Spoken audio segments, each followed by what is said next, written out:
అసలు నేను ఈ రోజున డైరెక్ట్గా చంద్రబాబు నాయుడు గారికి అడగాలనుకుంటా ఉన్నా. మీరేమన్నా దగ్గులు పిండారీల్లాగా మూకల్ని ప్రోత్సహించి మీ ప్రత్యర్థుల ఆస్తుల్ని ధ్వంసం చేస్తూ అట్లాగే సమాజంలో కానీ రైతాంగంలో కానీ భయాన్ని క్రియేట్ చేసి ఆ భయం మీద మీరు భవంతులు నిర్మించుకుంటామని అనుకుంటే లేక అధికారాన్ని వెలగబెడతామనుకుంటే అది ఎప్పటికీ జరగదు.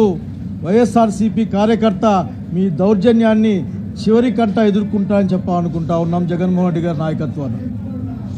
వింటుంటే అసలు ఆశ్చర్యం కాదు, భయం వేస్తుంది. మాకు రాయలసీమ వాళ్ళుగా మాకు మేము ఇట్లా ఊహించలే. ఇక్కడ బహుశా అక్కడ ప్లే చేసిన ఫోటోలు వీడియోలతోనే ఒక సినిమా తీయొచ్చు ఈ రోజున.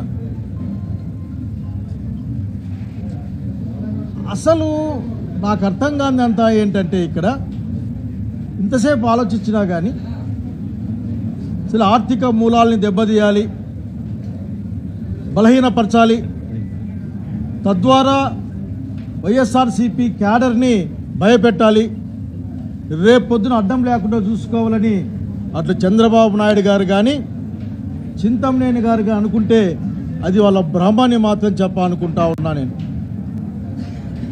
అసలు ఏం జరుగుతుంది దెందులూరులో రాష్ట్రం అంతా గమనించాలి. పెట్రోల్ బంకులు ఉంటే పెట్రోల్ బంకులు ధ్వంసం, ఇండ్లు ధ్వంసం, కార్లలోకి ఆఖరికి బహుశా ఎంత కసి ఉందో కానీ కార్లేకి ఆ గుణపాలు దించడం, పచ్చడి చెట్లని నరికేయడం మేము చూసాం రాయలసీమలో. మా దగ్గర అంతరించిపోయింది దాదాపు. అంతే. ఇంకా ఆశ్చర్యం ఏంటంటే నాకు ఈ మధ్యకాలంలో పోలీసు వాళ్ళ గురించి ప్రత్యేకంగా మాట్లాడుకోవాలి. అయ్యా పోలీసు వారు ఎంత చక్కగా పనిచేస్తారు, మీరు చాలా స్వామి భక్తితో పనిచేస్తూ ఉన్నారు.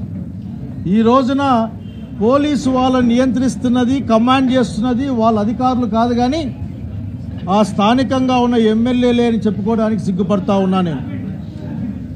అరే మా అబ్బయ్య చౌదరి గారి ఇంటి దగ్గరికి వచ్చి, మా అబ్బయ్య చౌదరి గారి తోటలోకి వచ్చి ఆ గిరలు పీకడం, చెట్లు నరకడం, ఇంటి మీద రాళ్ళేయడం, వచ్చిన వాళ్ళని కొట్టడం, రక్త గాయాలతో వైఎస్ఆర్సీపీ కార్యకర్తలు కానీ కూలీలు కానీ మన కళ్ళెదురుగా నిలబడ్డం, మీకు నిజంగా మీకు అమాత్రం కొద్దిగా కూడా మీకు సిగ్గేయలేదా పోలీసు వారు? మీ డిఎస్పీ గారో లేకపోతే మీ ఎస్ఐ గారినో చొక్కా పట్టుకొని లాగుతూ ఉన్నారే తెలుగుదేశం పార్టీ నాయకులు, మీకు ఏమాత్రం కూడా ఆ రోషం కానీ సోయ కానీ లేదా అని అనుకుంటా ఉన్నాం. మేమేమి ఇక్కడ మీరు పక్కకు పోండి మేము చూసుకుంటామని చెప్పడానికి సిద్ధంగా లేం. మీ పని మీరు చేయండి. అన్ని విషయాల్ని గుర్తుపెట్టుకుంటా ఉన్నాం, ప్రతి ఒక్కరిని గుర్తుపెట్టుకుంటా ఉన్నాం. సాక్ష్యాలేంది, లైవ్ సాక్ష్యాలే ఉన్నాయి. ఇదిగో ఈ రోజున చాలా ఫోటోలు తీసి పంపించే చౌదరి గారికి చాలా ఓపిక ఉంది. తెలుగుదేశం పార్టీ కండువాలు వేసుకొని వాళ్ళ నాయకులు మా నాయకుని ఇంటి దగ్గరికి వచ్చి వీరంగం ధ్వంసం చేయడం అన్నది ఇక్కడ కనిపిస్తూ ఉంది. పోలీసు వాళ్ళని చొక్కా పట్టుకొని నెట్టే విధంగా ఆ వీడియోలో చూసాం. ఇప్పటికైనా మీకు సోయి ఉండాలా, ఎవరి కోసం పనిచేస్తూ అర్థం చేసుకోవాలా పోలీసు వారు. మీకు ఎమ్మెల్యే జీతాలు ఇయ్యడు. మీకు రేపు పొద్దున రాబోయేది జగన్మోహన్ రెడ్డి గారి నాయకత్వాన వైఎస్ఆర్సీపీ ప్రభుత్వం. ఆ రోజున అన్ని లెక్కల్ని సరిచేసడానికి సిద్ధంగా ఉన్నామని తెలియజేస్తూ ఉన్నాం. మీరు అర్థం చేసుకోవాలా. మామూలుగా అక్కడ ఇక్కడ ఉంటుంది, పట్టుకొని కొట్టద్దండి అని అంటుంటాడు, మనల్ని పట్టుకుంటారు, వాడేమో మనల్ని కొడతా ఉంటాడు. అట్లా మన చౌదరి గారిని ఆయన ఎదికి నెడతా ఉంటాడు. తెలుగుదేశం పార్టీకి సంబంధించిన నాయకులు వాళ్ళ గుండాలేవో అక్కడ మాకు ధ్వంసం చేస్తూ ఉంటారు. ఇది ఏ విధంగా సమంజసం ఆలోచించుకొని కోరుతా ఉన్నా. మా చౌదరి గారు మా చౌదరి ఫాలో చేసే అమాయకంగా మాట్లాడతారు, పోలీసు వాళ్ళు మాకు సాయం చేస్తున్నారండి అని. మీ సాయం ధృతరాష్ట్ర కౌగిలిగా భావిస్తూ ఉన్నా నేను. మీ సాయం వలన మా చెట్లు నిలబడలే, మా ట్రాక్టర్ నిలబడలే, మా కార్యకర్తకి చేతికి కాలికి తలకయ్యే గాయాలు ఆపలే. మీ యొక్క వలన మాకేమీ లాభం లేకపోగా చివరికి మా ఇంటిలోకి మేము పోవడానికి కూడా మీరు బయటికి నెట్టేస్తే మా ఇంట్లోకి మా అబ్బాయి చౌదరి గారి ఇంట్లోకి ఆయన పోవడానికి కూడా కష్టపడాల్సిన పరిస్థితి.